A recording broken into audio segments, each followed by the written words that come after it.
In this video, I'm going to show you how to resize or rescale a drawing in AutoCAD accurately using the scale command. Start by identifying a line or object in your drawing whose real measurement you already know, because this will act as your reference for scaling. Next, type SC or scale into the command line and press enter.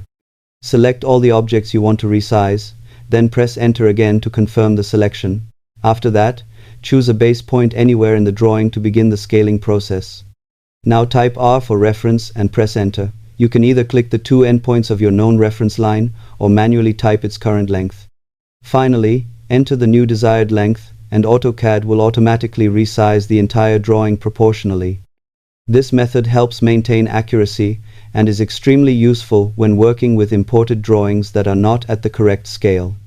Practicing with different objects and measurements will help you become much faster and more confident with scaling operations. Thanks for watching and happy drafting with